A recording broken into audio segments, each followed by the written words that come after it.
So my relationship with gear has changed a lot over the years. When I was first starting out in photography and cinematography, I didn't buy a lot because, well, I didn't have the money to. But as I started to make more money, I developed a little bit of gas. Yep, gear acquisition syndrome. And like a lot of people, as you grow in your career, you feel like you have to buy more gear to keep up with your work.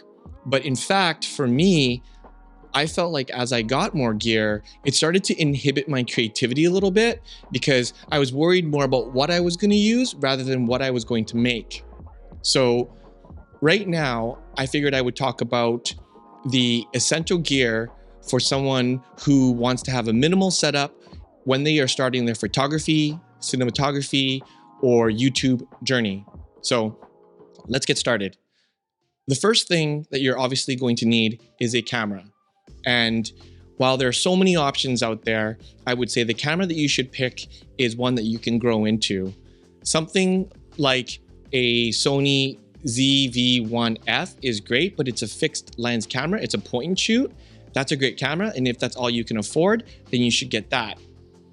But for me, I would suggest getting something that has the ability for you to change your lens. So the Sony ZV-E10 or the FX30, and my personal favorite, which you all know, is the Sony A7 IV, because that allows you to shoot in the crop mode and the full frame mode, and it is really versatile for photos as well. I'm not going to dive too much into the camera or any of these other gear because I'm sure there's plenty of videos out there that give you enough information about them. I'm just going to talk about what I think you should get when you're first starting out. My biggest suggestion is don't get a camera that goes above your budget. You should stay within your budget so that you can grow with it, learn it, and then as you make more money, then you can upgrade if you feel you need to, because most of the times you won't. Now, moving on, the next thing you should get is a really great lens. Now, for me, the one that I always gravitate towards and the one that I use most often is the 20mm 1.8G. It gives me the option to vlog because it's really nice and wide. It gives me the option for good landscapes, but it also takes really beautiful photos. And if you punch in on the crop mode, you can get a little bit of reach. Now, that might not be the first choice for a lot of people. So the one that I used when I first started out for the first 1.5 to 2 years is a 35mm. And a prime might not be the first choice because you don't have that versatility. But what it does is it forces you to move your body and choose your composition wisely rather than just using the zoom. So it really helps you grow as a photographer. And plus, primes usually are a little bit faster. So meaning they have lower f-stop, which is really great for that creamy background, the bokeh, and low light. The next thing after your camera is you're going to need to record it, and that is going to be an SD card. My favorite SD card that I am currently using is, hopefully this focuses, is the ProGrade Digital. I find these to be the best, and they are the best value for money in my opinion. And the reason why I like these cards is because they have a lot of storage. They are the V90 speed, which is going to be more than enough for you to capture all the different codecs out there these days. But if you need a cheaper option, the Sony Tough M cards, they are a V60 card. They will pretty much get you 90% of the way there. So I'm recording on that V60 card right now because I'm using this card to show you. But for the most part, I always use this card and I only really use one of them. And it has lasted me forever. And they are super reliable and a really great price. So definitely recommend this. When you're creating content, one of the things that I have grown to appreciate the most is really good audio. So for me, I am using the Rode Video Micro 1. I have used this microphone since 2014 when I first started filmmaking, and it has lasted me to this day. It is $49 approximately, and it is fantastic. All the videos on my channel that you've seen when I'm vlogging has been this thing. There is a version 2. It gives you a little more options. I haven't used that yet, but there is that option if you want something that is a little bit more future-proof. But for 50 bucks, can't go wrong with this guy. Now, when you buy your camera, in the box is gonna have a strap, but I don't really like to use those straps. They're usually not very good. So right now for me, I am using the Peak Design leash. It's super minimal. It's quick and easy to adjust. And I think it is the perfect strap because it is so small that you can throw it into any bag or pocket really, really easily. On the end of the strap, I'm using the Falcam F38 quick release system.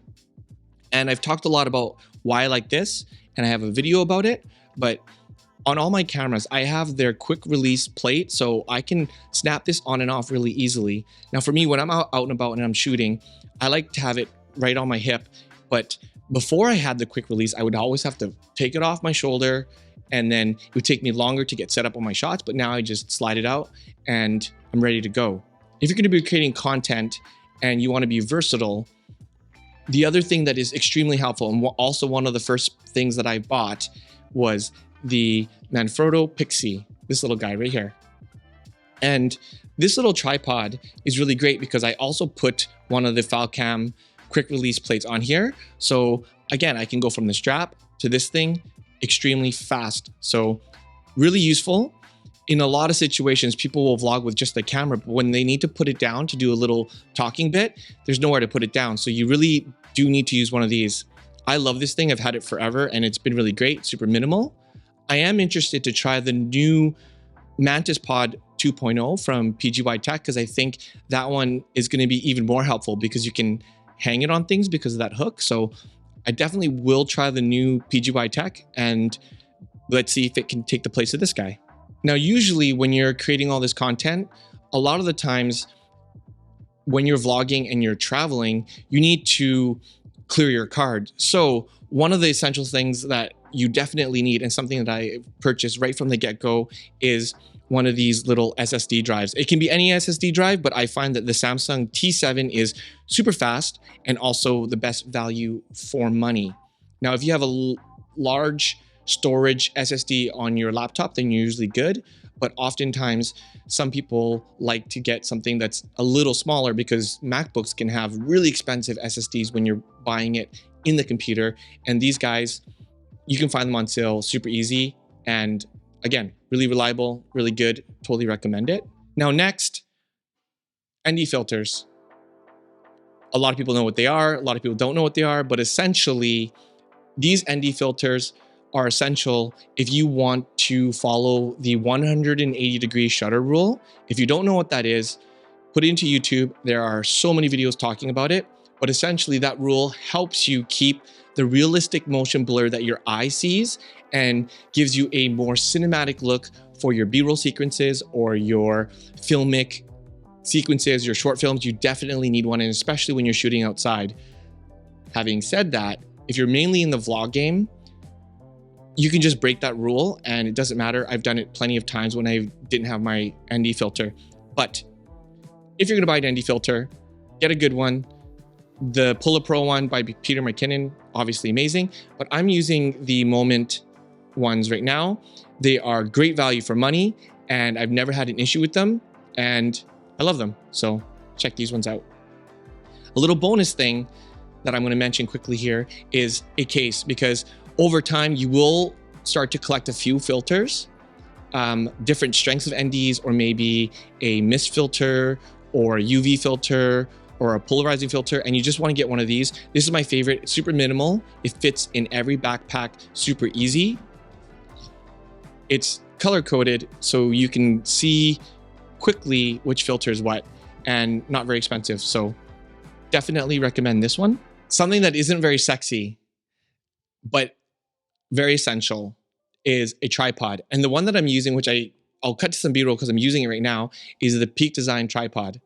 And it's my favorite tripod. And I think it's a lot of people's favorite because it's built strong, it's built really well, it's really sturdy, but most of all, compact. Like, I have bought many other tripods before and they weren't very good because, as they say, buy cheap, buy twice, buy better, last forever. I don't know if that's true, but I just made that up. Get yourself a good tripod. You'll thank yourself later. And lastly, maybe one of the first things you want to get after buying your camera is a really good camera bag, because Even though what I listed isn't a lot of gear and I consider it more of the essential gear, you're gonna need a place to put it all. Everything I mentioned fit in this Wandered Provoke Light.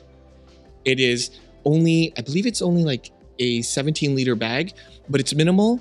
It's great for every day. It's good for quick city travel. And yeah, really awesome. A lot of people have been asking me about a review on this bag since my first impression, so that's coming really soon. So don't forget to subscribe to see that video when it goes live. And I have a bonus item that I wanted to quickly add in. I think everyone should buy a blower. Super simple and easy, helps keep your sensor clean. And yeah, also one of the first things I bought. Having said all that, I wanted to keep this video short, sweet, and as concise as possible, and hopefully I did that. Basically everything that I mentioned here, I consider an essential minimal setup for someone who wants to be a content creator, and it'll still allow them to create some serious pieces of work in photography and in video. But I'll leave as many of the links as I can below.